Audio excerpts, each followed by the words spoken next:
These guys had some kind of ingenious smarts when they were doing this. It's why we're here. It's why they came to Georgetown. It's our history. Really, it's never been eclipsed by anything else. The paper mill really defined Georgetown over history, over time, and became very famous. I loved going by and seeing the old buildings. And in the beginning, it was something that I always looked forward to, coming down River Drive and looking over to see the ruins. And I just think it's sad that it's in the state that it's in.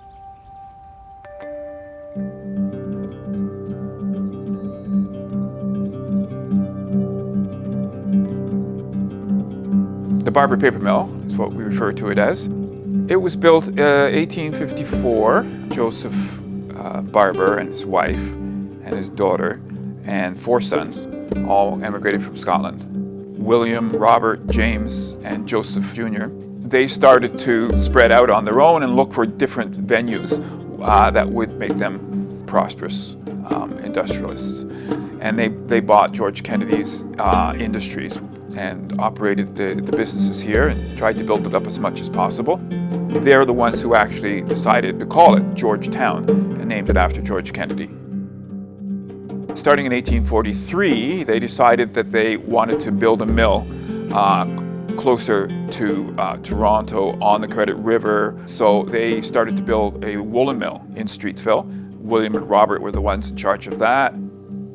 When this fella came along and they had to build a paper mill for him, rent from them, and that he went bankrupt, they said to James, well, you know paper business, so you take over the paper. They built a dam downstream on the Credit River in a spot where they could build up a head of water, and they installed a dynamo.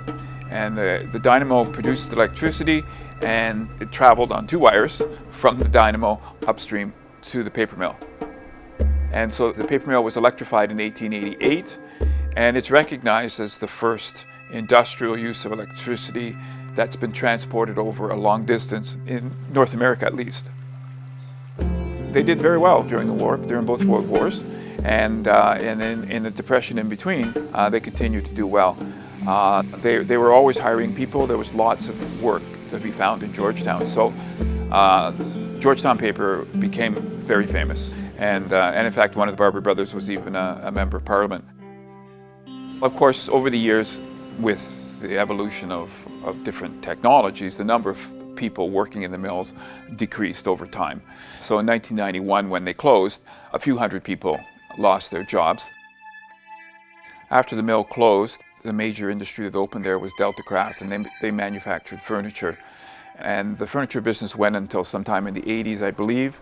And then the buildings were vacant. 2003, the big 3-story building right up against Maple Avenue, it caught fire and was gutted, and are really quite bad shape now. So I was there 7.5 years. There was virtually no graffiti, but towards the end, it just became a spot for the kids to hang out and destroy this beautiful historic place. It's something that is in our history. We have lost too much of our history these days that I think it's absolutely needed to be preserved. The paper mill, as it stands now, would be, even though it's deteriorated quite a lot in the last 20 years, it would be worthwhile. I mean, there's stone buildings to restore. There's tons of history about town, and it's like people don't know these things, and I wish, like saving the mill. Like, you got to save history because that's what makes us special. I'm 5th generation Georgetown, so a lot of my family worked there. So that's not only our town history, it's my family history. I think kids in town should know the history of where they live. Like how the town got started, what was here, why it was here, stuff like that. One day I just scanned a yearbook from the high school from '76, and I scanned it and put it on there, and everybody's like, "Oh wow!" And then I ended up scanning the rest of the yearbook, and then everybody was like, "Oh, I got my yearbook, but I can't scan it." And I'm like, "Well, I'll scan it." And this is why I started my website. If they can get busloads of people to come see the Lucy Maud Montgomery home, where the author of Anne of Green Gables lived in Norval, then why can we not preserve something that to me is even more important? They would be a great tourist attraction and a great asset to the heritage inventory of the area and to tourism. It was a beautiful building. I would like to see a path going from the mill to the dynamo, some kind of accessible path, something that goes along the river, a nice walk, take you to the dynamo. I'd like to see a boardwalk there or something, and shops, and I think it would bring something to the town. There's nothing here to attract people to come to town, to like even to go downtown and spend money in our shops. Well, certainly there would have to be some structural engineers take a look at it to see whether or not it's at a point that they can, like that it hasn't gone too far to be preserved. In my mind, there's absolutely no reason why the Barber Mill can't be developed. And I think it's still salvageable. Like, you know, the walls are still there. I'm sure they can be fixed and reinforced and stuff. A lot of people's opinions just think like it's too far gone. I don't think it is. They're simple stone buildings without any internal structures as well. So the stones are there. That part is certainly restorable.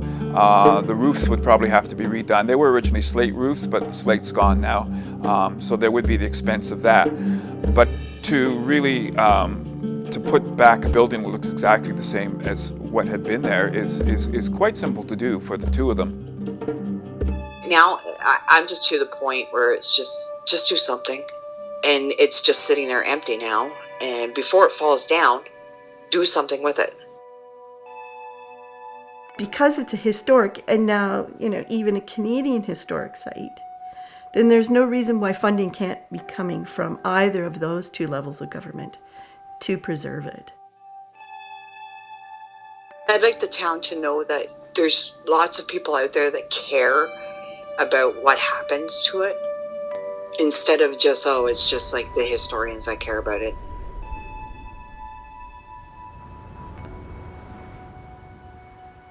Is it maybe past the point that they can save it? I really hope not. Don't let this absolutely beautiful, historic piece of property in your community die. Preserve it. Preserve it for the people that live there now. Preserve it for the future. Because if we don't preserve our history, we forget about our history. And that's the wrong way for life to go. We need to remember the past to move forward to the future. And if that's the beginning, then why not preserve it?